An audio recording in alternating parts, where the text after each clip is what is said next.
नमस्कार मित्रांनो, जी.के. मराठी चॅनलमध्ये आपले स्वागत आहे. चला तर आपण आज 22 सप्टेंबर 2025 रोजीचे जेवढे काही महत्त्वाचे चालू घडामोडीचे प्रश्न बनणार आहेत, ते आपण आज पाहणार आहोत. तर व्हिडिओ शेवटपर्यंत नक्की पहा. आवडला तर लाईक, सबस्क्राईब आणि कमेंट करायला विसरू नका.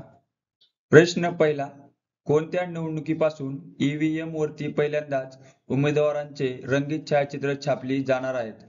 तर बरोबर मित्रांनो, ऑप्शन सी, बिहार राज्याच्या निवडणुकीपासून ईव्हीएम मशीनवर रंगीत छायाचित्रेही छापली जाणार आहेत. तर ईव्हीएम मध्ये आता उमेदवारांचे रंगीत छायाचित्रे, त्यांची नावे आणि निवडणूक चिन्हासह प्रदर्शित केले जातील. याची सुरुवात बिहार विधानसभा निवडणुकीपासून होईल. तर बिहार बद्दल माहिती पाहू. बिहारची स्थापना झाली आहे 1 नोव्हेंबर 1956. राजधानी आहे पटना. मुख्यमंत्री आहेत नितीश कुमार. राज्यपाल आहेत आरिफ मोहम्मद खान. राज्यसभा सीट आहेत 16, लोकसभा सीट आहेत 40 व विधानसभा सीट आहेत 243. प्रश्न दुसरा, भारताच्या कोणत्या माजी पंतप्रधानांना मरणोत्तर पी.व्ही. नरसिंहराव पुरस्काराने सन्मानित करण्यात आले आहे? तर बरोबर मित्रांनो, option C, doctor Manmohan Singh यांना पी.व्ही. नरसिंहराव पुरस्काराने सन्मानित करण्यात आले आहे. तर त्यांची पत्नी गुणशरण यांनी हा पुरस्कार स्वीकारला आहे. तर डॉक्टर मनमोहन सिंग यांच्याबद्दल माहिती पाहू. जन्म 26 सप्टेंबर 1932. एक भारतीय अर्थशास्त्रज्ञ व राजकारणी आहेत. तसेच भारताचे पंतप्रधान म्हणून त्यांनी 2004 ते 2014 दरम्यान काम केलेले आहे. तर निधन 26 डिसेंबर 2024. प्रश्न तिसरा, ग्लोबल इनोव्हेशन इंडेक्स 2025 मध्ये भारताचा कितवा क्रमांक आहे? तर बरोबर मित्रांनो, ऑप्शन बी, 38वा क्रमांक हा ग्लोबल इनोव्हेशन इंडेक्स 2025 मध्ये भारताचा आहे. तर भारताचा स्कोर आहे 38.2. तर 2024 मध्ये भारताचा क्रमांक हा 39वा होता. तर हा इंडेक्स जागतिक बौद्धिक संघटना द्वारे प्रकाशित केला जातो. तसेच पहिल्या क्रमांकावर आहे 2025 मध्ये स्वित्झर्लंड. तर जागतिक बौद्धिक संपदा संघटनेबद्दल माहिती पाहू. स्थापना झालेली आहे 1967 मध्ये. तर भारताने यामध्ये 1975 मध्ये सामील झालेला आहे.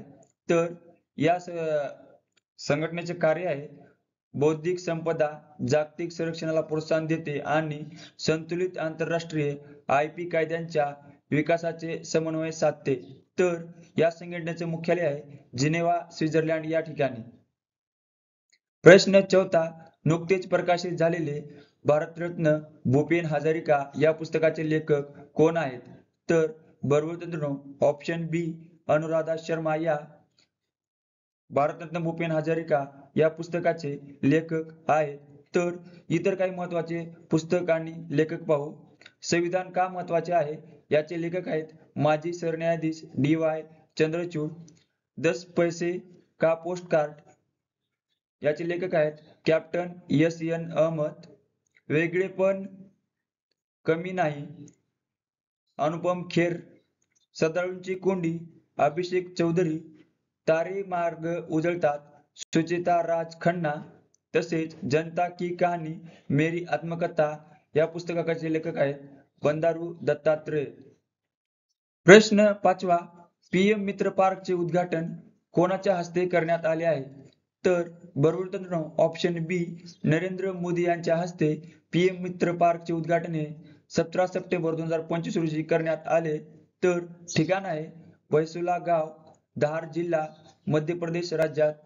तसेच PM मित्र तर प्रधानमंत्री mega integrated textile region and apparel. या पार्कमुळे 3 लाख नवीन रोजगार निर्माण होण्याची अपेक्षा आहे. तसेच यामध्ये 60% नोकऱ्या महिलांसाठी राखीव ठेवण्यात आल्या आहेत. प्रश्न सहावा, नॅशनल स्टॉक एक्सचेंज नवीन अध्यक्षपद कोणाला मिळाले आहे? तर बरोबर मित्रांनो, ऑप्शन ए, श्रीनिवास इंजेती यांना नॅशनल स्टॉक एक्सचेंज नवीन अध्यक्षपदे मिळालेले आहे. तर हे पदामध्ये नियुक्ती सप्टेंबर 2025 मध्ये करण्यात आली आहे. तर 1983च्या बॅचचे सेवानिवृत्त IAS अधिकारी आहेत. तर राष्ट्रीय शेअर बाजार म्हणजेच नॅशनल स्टॉक एक्सचेंज स्थापना झालेली आहे 27 नोव्हेंबर 1992. मुख्यालय मुंबई या ठिकाणी आहे. प्रश्न 7वा, दुलीप ट्रॉफी 2025-26 मध्ये कोणता विभाग विजेता ठरला आहे? तर बरोबर मित्रांनो ऑप्शन बी मध्य विभाग हा दुलीप ट्रॉफी 2025-26 मध्ये विजेता ठरला आहे. तर या आयोजन भारतीय मंडळ म्हणजेच BCCI करते. तर आयोजनाची तारीख होती 28 ऑगस्ट ते 15 सप्टेंबर दरम्यान. तर भारताच्या स्थानिक प्रथम श्रेणी क्रिकेट स्पर्धा आहे. तर या स्पर्धेची आवृत्ती आहे 62वी. सामन्याचे ठिकाण होते BCCI centre of excellent ground Bengaluru या ठिकाणी. तर विजेता संघ आहे मध्य विभाग आणि उपविजेता संघ आहे दक्षिण विभाग. प्रश्न 8वा, 5वी जागतिक सागवान परिषद कोठे आयोजित करण्यात आली आहे? तर बरोबर मित्रांनो ऑप्शन ए केरळ राज्यामध्ये 5वी जागतिक सागवान परिषद ही आयोजित करण्यात आली होती. तर आयोजित करण्याची तारीख होती 17 ते 20 सप्टेंबर. ठिकाण होते कोची केरळ या ठिकाणी. या स्पर्धेची आवृत्ती आहे 5वी. तर या स्पर्धेची सुरुवात झालेली आहे 2011 मध्ये. तर भारतातील पहिलीच अशी परिषद आहे. केरळ राज्याबद्दल माहिती पाहू. केरळ राज्याची स्थापना झाली आहे 1 नोव्हेंबर 1956. राजधानी आहे तिरुअनंतपुरम. मुख्यमंत्री आहेत पिनराई विजय. राज्यपाल आहेत राजेंद्र आर्लेकर. राज्यसभा सीट आहेत 9. लोकसभा सीट आहेत 20 व विधानसभा सीट आहेत 140. प्रश्न 9वा, 2023 चा दादासाहेब फाळके पुरस्कार कोणाला जाहीर झाला आहे? तर बरोबर मित्रांनो ऑप्शन ए मोहनलाल यांना 2023 चा 55वा दादासाहेब फाळके पुरस्कार हा जाहीर झालेला आहे.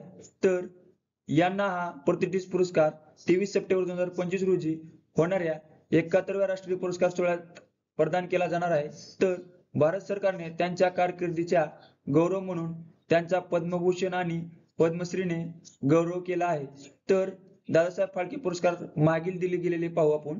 52वा पुरस्कार हा आशा पारेख यांना देण्यात आला. 53वा वहिदा रहमान. 54वा मिथुन चक्रवर्ती आणि 55वा म्हणजेच 2023 चा मोहनलाल यांना देण्यात येणार आहे. दादासाहेब फाळके पुरस्काराबद्दल माहिती पाहू. तर भारतीय चित्रपट सृष्टीचे जनक म्हणून दादासाहेब फाळके यांना ओळखले जाते. तर यांच्या स्मरणार्थ हा पुरस्कार दिला जातो. तर या पुरस्काराची सुरुवात आहे 1969 झाली. तर हा चित्रपट क्षेत्रातील भारतातील सर्वोच्च पुरस्कार आहे. तर भारतीय चित्रपट सृष्टीची वाढ आणि विकासासाठी केलेल्या महान आणि उत्कृष्ट योगदानाबद्दल हा पुरस्कार दिला जातो. तर या पुरस्काराचे स्वरूप आहे पुरस्कारामध्ये सुवर्ण कमळ पदक, एक शाल आणि रोख पारितोषिक म्हणून 10 लाख रुपये दिले जाते.